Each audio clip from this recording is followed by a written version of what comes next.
Good afternoon. I have to, this is on, very much on. Okay, thank you very much everyone for coming. I'm looking forward to these presentations this afternoon. These are, of course, the ARTA presentations, and for those of you who are not familiar with this program, these are architectural research travel awards, which were established to encourage independent travel and research initiatives of up to 30 days for Knowlton students in all degree programs. The program was made possible by the generous support of the Columbus Foundation, and in the fall semester they're going to give their presentations, which I will introduce very briefly here. First of all, Alexandra Oetzel will be examining man's attitude toward the environment through the study of the American Park Service. And then Andrew Polifron has traveled to Colombia to study agriculture, which emerged as a major productive force in that country's response to crises in the 20th century, followed by Lucia Aguiar, close enough apparently, Rachel Smith.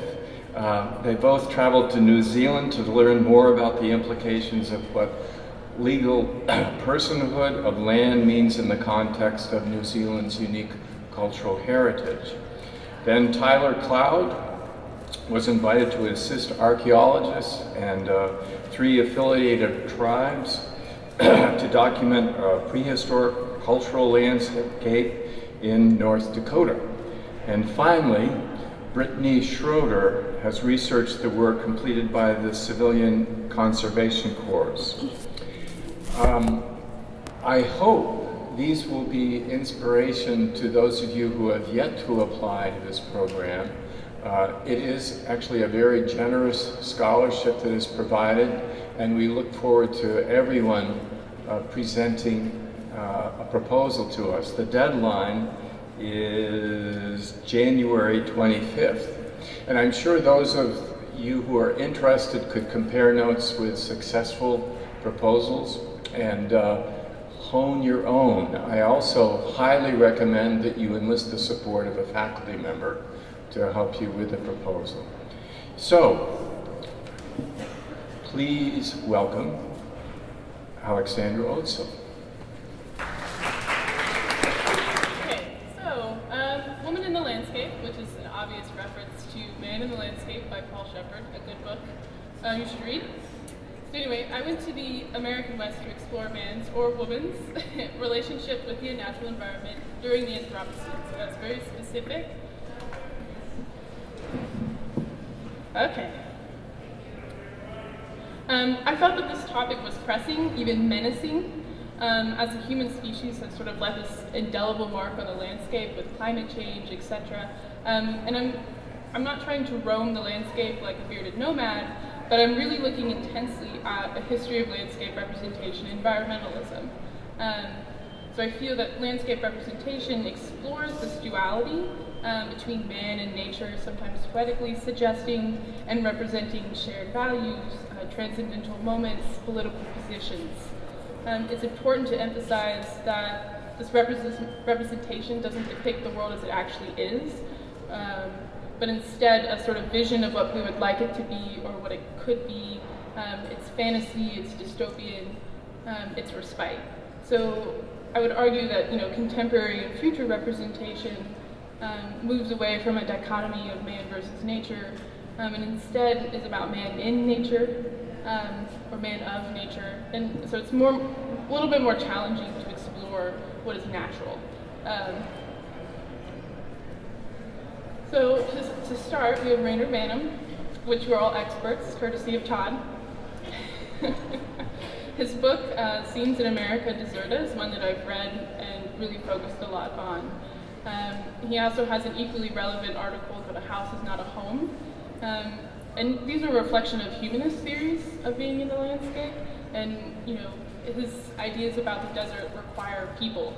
At one moment he states, man started with two basic ways of controlling environment. One by avoiding the issue and hiding under a rock, tree, tent, roof, and the other by interfering with local meteorology.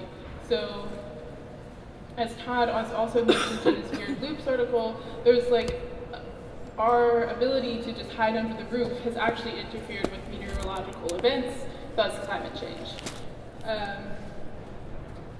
And again, returning to this point that Banham is a humanist, he requires people, or the absence of people, to make a desert. So, he says, if this is a desert, what are all these people doing here? And that's kind of bullshit. Like, you don't really need people. It's not about people. It never was. You have to kind of shed that sort of anthrocentric point of view during the Anthropocene, which is a little ironical. So, some that's done through like Triple L, where suddenly the rock and the South Arizona plant thing become important. But the best part about Banham is he sort of sets up this foundation for honesty, I think. People are entangled with the natural world, we are a part of it, and so we can take that from him. And the great part about photography like this, about landscape representation in the desert, is it illustrates this.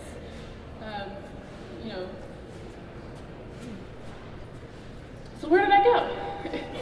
And the national park system, I think, is a really good place to sort of, one, focus on the desert, but also something like the Rockies. The American National Park System has a really cool history and a sort of curious paradoxical existence. These are the landscapes that we as a nation sort of declared as unrivaled beauties. These were the landscapes that are going to be representative of our national image and our identity. So there's like huge political connotation there that we've agreed to set these places aside for the enjoyment of everyone. But this enjoyment, this sort of love that we have for these places, the more that we inhabit them, the more that we visit and enjoy them, the more we subsequently destroy them.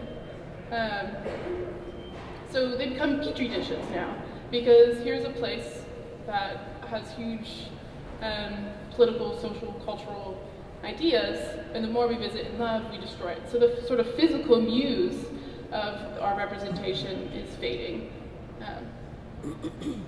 That's to be expected.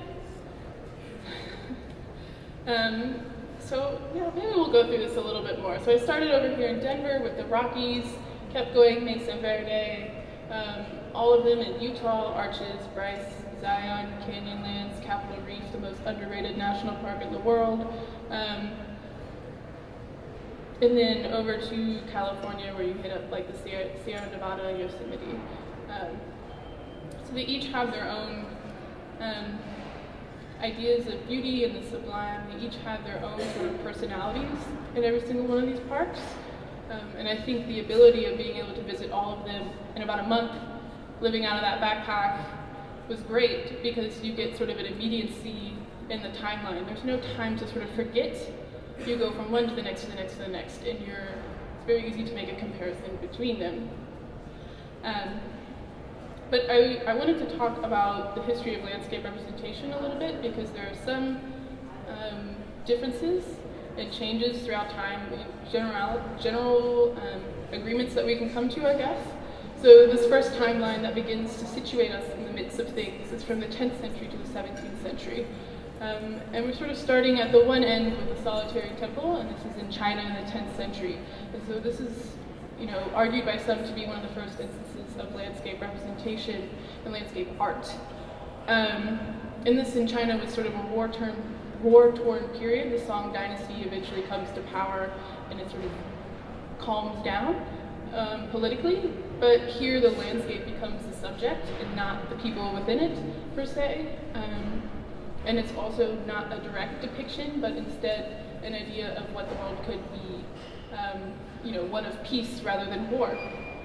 And then if you come to the other end with the Islamic carpet weaving, that's another idea of like control over man's environment. But as a whole, this entire group is looking at theological concerns as well. So a lot of them are, looking at intersections between faith, intersections between religious ideas and philosophies, and what is. I continue from the 17th century to the 19th century. So here's a moment in the sort of first category where we get a lot of things happening in Europe, and the idea of sublime, the idea of beauty become codified.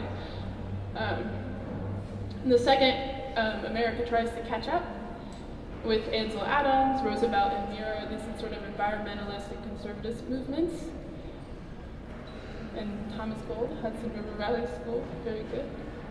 And so a timeline that continues to be pushy is from the 20th century to the 21st century. And this is where I think it gets interesting, because you look at Miss Rock, for example, and a couple other contemporaries like Kate Peters, where they're looking at the desert and then continuing looking at the cosmic. So here's an idea of sublime, an idea of beauty that wasn't traditionally there, that has moved from, being one that's faith-based to being one that's human-based to being one that's not really about the people at all. And also sort of heightens the effect that, people are very small things, that there are a lot of different universes, there are a lot of different realities, and everything is very big, everything is very vast, and we are not. And so I'm going to move through some photographs that I've taken as I've gone through, and this was really a photographic exercise for me. I took 1,500 photographs, and I've sort of narrowed it down to 15 here. So there's more. I really wanted to explore my growing fascination with sublime forces and things that you think you know but are now rendered potentially alien or foreign to you. And so the great part about something like the Rockies, this is one idea of the sublime that becomes sort of, it's terrifying in a way. You could imagine these trees are clenching you, they're suffocating, you can't see your way out, you're really in these guys. And then there'll be moments where all of a sudden a huge face of granite comes tumbling out, and it's like, there's your awe, there's your awesome. So that's like a European, maybe the first idea of sublime. Here's the alpine tundra. And then you get to something like this in Capitol Reef, which is a little bit more like Turner's snowstorm. I sat here waiting for the storm to roll in. You could see the clouds start to building up, and you realize you're on the edge of a face being held back by a very small fence. You're nothing. To something like Mesa Verde, which is a little more sort of something weird going on here, right? It's disconcerting. There are no people. It's abandoned.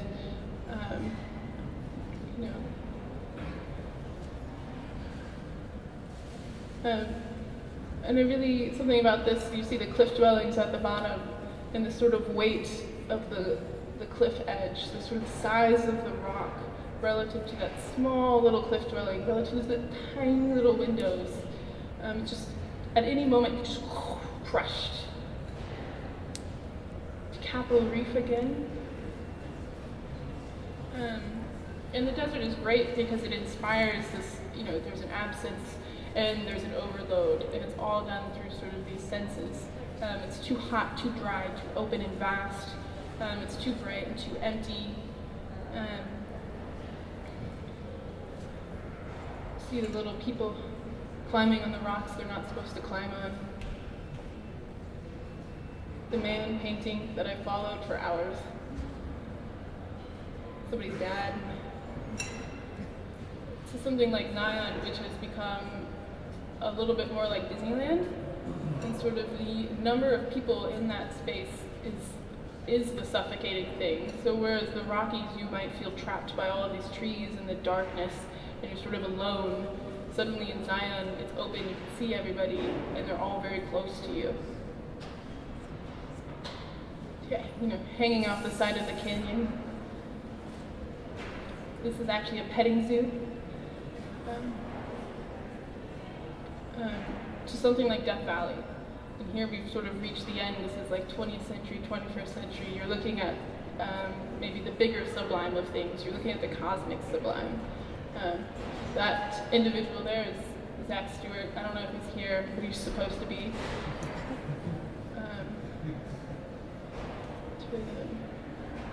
And this is my sort of last photograph that I really wanted to end on.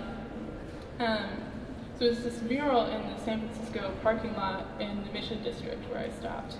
And so in the middle of a city, I was sort of transported to the jungle, right? And this is the king of the jungle, this is the tiger. And then you see the no parking sign, and it jerks you right back to that parking lot. You know, these depictions of the natural world do not actually replace the natural world that we live in, and that, you know, this is maybe my environmentalist stance coming out. You know, they're intrinsic to any efforts to affect or represent cultural values, political movements, social change. You can pick any time, place, or party. But that's the gist of it.